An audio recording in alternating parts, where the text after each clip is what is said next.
Hello everyone, and welcome to part 3 of the Maker City design imaginary city. And this one is going to be made using Maker tools, for example 3D printing and the lasercutter. So this is really exciting. It's not just going to be 3D graphics or drawing. So I'm going to recap for you. So I'm just going to go here. So if you remember last episode, I looked at the brainstorming aspects of the kind of thing that I wanted to do. So I wanted to make a city that was futuristic, but it wasn't quite Blade Runner kind of futuristic, because when you make a futuristic city, because of the whole Blade Runner culture and the that's what people immediately think of when they think of science fiction often. I wanted to make it more of like a European feeling, like sort of a fragmented Berlin city. But just watch the other video about these ideas anyway. I don't want to go on too long. So I did a 10-minute brainstorm. Very good to do that.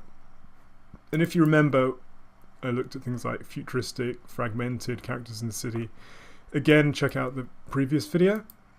And then problems and solutions. So in order to make a city that looks quite believable, I always try and look at problems and solutions as if they were in the real world. For example, fragmentation, transport, control advertising. That's a problem. What's the solutions? Characters in the city can ignore or scorn the advertising, a bit like today.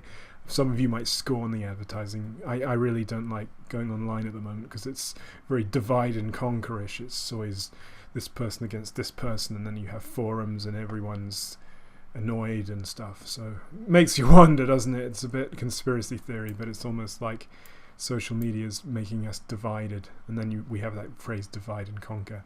So anyway, so I'm going to go here, and that's what I did in the last one. Again, you can watch it again. Part 2, brainstorming, photo research, drawing research, problems and solutions. So now, after that, I did some drawing, and these are not really the kinds of concept art that you might see in ArtStation, because I'm not really that kind of artist. Although I do science fiction stuff. My background's in art, and I do a lot of traditional drawing.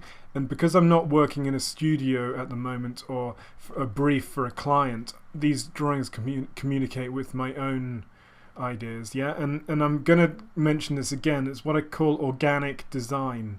Yeah. Organic design, especially when we're making things in the real world. It's more intuitive. So I'll talk about that just very quickly. So organic design, what I call organic design, it means other things as well, but this is what I'm trying to term. Basically, organic design is when you make something like a drawing or something on the computer, but then, for example, this scene that's not actually that good a scene, and then you so say if I print one of these out, then I don't copy the scene. I look how it looks in real life, and then I move things around intuitively. If you're not sure about what I mean, just ask me in the comments. But anyway, so these are some abstract drawings that I've done recently, and what I do is I do hashtag draw every day. So every day I do a draw every day. It's going really well, especially on Pinterest. I'm getting a lot of views actually. And this is an inverted one, so it's digitally inverted, and just looking at shapes and stuff. Again, here's another one, and it's kind of like buildings of architectonic forms. This reminds me once when I was in North America looking over a city there, and it was a grey sky, beautiful like clouds and warm. It was kind of about April-ish. It was getting warmer, really nice. And then this is another form. So just looking at forms and bearing in mind having a fragmented city, but then looking at these forms that I developed. It's kind of my own aesthetic. It's kind of a futuristic aesthetic. And then this one, I was thinking, what could I design? And then this might not be clear to you, but I drew a load of components of looking things. So I thought the city could be built on components intuitively, as I mentioned, organic design. And then this is the final kind of image that I wanted to draw. And this is in a way more like a concept image, but it's not clear enough if you're working for a client. But for me, it's more than I need, because I'm going to make the 3D as well. So I was looking at sort of floating, another floating pod structure. I quite like the floating pods. And this is for my 3Z universe, by the way, so check that out, www.3zuni.com, or check out my blog about the science fiction universe that I'm creating and the story behind it. And the first product's actually going to come out middle of 2018. So if you're watching that then or after, then check out the links for the product. I'm not going to tell you what it is yet. Sign up to my newsletter if you want to know.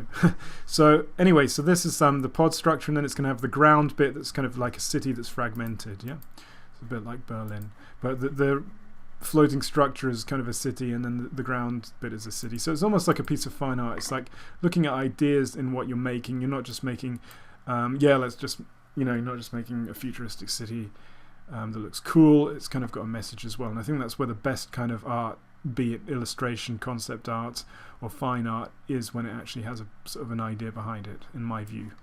You can, if you don't agree, you can let me know. It'd be interesting. So anyway, so after that, I didn't feel like I wanted to do much more drawing. Sometimes when I do stuff, I do more detailed drawing, but what I did, I just started using Blender. I use either Blender or 3ds Max. Most of this is done in Blender, and basically, pushing the forms around. So just making blocks. It's very easy for you to make blocks, I'm sure. If you've never used Blender before, it's a good one to get into because it's free, it's open source. I used to snare it a bit, and I used to make workshops with it because it didn't, you can do things like extrude. Sorry, I used to make workshops with it because it didn't have a license, but yeah, sorry about that. I had to close the door because I heard something. I think there's a squirrel outside, and I'm giving it nuts because it's just been very cold snap. It looked a bit ill, actually. It's a bit of a shame. But anyway, Blender's open source, which means it's free. I used to sneer at it a bit, but really, honestly, it's coming on leaps and bounds. Check out people that make really cool tutorial videos, people like Gleb Alexandrov and the Blender guru Andrew Price, and it's starting to creep into industry studios. That means that I'm starting to get convinced that it's something that is okay and the modeling is good on it. And I've been using 3ds Max for a long time, since '99 actually. So this is 3ds Max, Blender. So whatever you want to do, but at the end of the day, it's what you make in it. It's not what you know. If you want to get a job in a studio, obviously learn the industry standard tools. But as I say, Blender's starting to creep in, especially with smaller studios. Anyway, I'm going off tangents today, but perhaps that's kind of okay as well. But anyway, so just whatever 3D program you're want to use. I mean, you can even use simple stuff like Tinkercad. You can push things around as if it were a sculpture. So when I'm making art stuff and science fiction art, I try and think of it as a sculpture or a piece of architecture. So it has to have rhythm and form. A lot of stuff you see, for example, on ArtStation, it's very technically good, but it doesn't really have the form and the rhythm in the shape. I'm kind of a bit minimalist. I'd rather see a really simple shape with sort of rhythm, like bam, bam, bam. Whereas that, rather than a futuristic fantasy elf as well. And to be honest, I'm not really a fan of fantasy either. So anyways, that's starting to develop it. Didn't really like these and also what I need to mention is that because it's the real world, you have to think about what material might this be made of. So these are 3D prints, and as you'll see in the next tutorial, I've printed these out. Really nice little results. I was thinking of that as laser cut pieces, transparent material, then perspex, and I could shine light up it because I'm going to make this with lights, lots of lights. Let's go on to another part. So go on to the scene as I developed it. Again, developing. It's all about sort of evolution. There, I've got the reference image there. It's all about evolution and pushing things around. I'm not the sort of artist that comes up with an idea and just does it. I like to evolve my work, and then I come to a stage where I think I really don't like the way this is going. And usually the pattern is with me, and probably you might find this as well. You kind of break through that, and suddenly you shift it, or you use that terrible word pivot, and you move it in another way, and then it sort of all comes together. It's kind of, I'm working on something at the moment in 3ds Max, which is this, and it's not going the way I want it to for my 3Z universe art, and I'm sure at some point it will start to evolve, and I'll evolve it to something that I want. So I'm really not like a kind of artist that has an idea and just goes for it. I like to evolve, and I think that's kind of the best way to get good ideas. As long as you don't do it too long, you've got to balance it. So that's the next stage. Let's go to the next stage. Okay, and this is what was going to be over the city, so it looks a bit silly at the moment, and I was thinking like some architecture, I was thinking, I've been in this parochial area that I'm living in at the moment too long, I need to go to a city, so I was thinking that there could be buildings coming off this balloon shape, and the balloon is going to be floating over the city. So if you know some of my other work, you'll see that a lot. I like the division, so I like the who would be living in this balloon structure, who'd be living on the city. I like the story that can tell, and then I expand. And what I do is if you see my blog, I tell micro stories with each post to expand my 3Z science fiction futuristic Earth, near futuristic Earth universe. And what I do is that I do the image first, then I write the story. So I like sorry, cookie. That's what I do. So that's quite a basic shape. And is that the one? Did I develop it more? Oh yeah, I'll show you that one later, because what I did, I kind of developed it in 3ds Max a bit. Save that. 3ds Max taking a long time. And what I did is I developed a load of components, as you'll see here. 3ds taking a long time. Why is Blender faster than 3ds Max? Perhaps that could cause an argument. and look, now it's done this. There we go. That's why I'm kind of stopped using 3ds Max, because it's quite a lot of money, and it does do things like this. Anyway, let's go back to this for now. So I'm going to open up the file that I was going to show you after the 3ds Max file. So this is the balloon structure, and I actually modeled the balloon structure in 3ds Max just for speed. I'm still a bit faster with Max. Oh, there it is. Let's show the balloon structure first. And what I wanted to do is I'll move the outer, whoops, Control Z, Control Z. I'll move this outer shape. No, it's not good. Okay, yeah, and it's got a structure inside it, like a lattice structure. And what I did is I set up a cloth simulation, really useful. So if you want, you can look into that. I'm not going to go into that because there's a lot better tutorials out there on that. But as I'll promise you, it's a really good tool, because just play this a bit. Just takes a while to load. I need a new laptop. Please support me. Bitcoin, PayPal. Get a new laptop. And what I did is I set up a cloth simulation. It's not wanting to do it at the moment.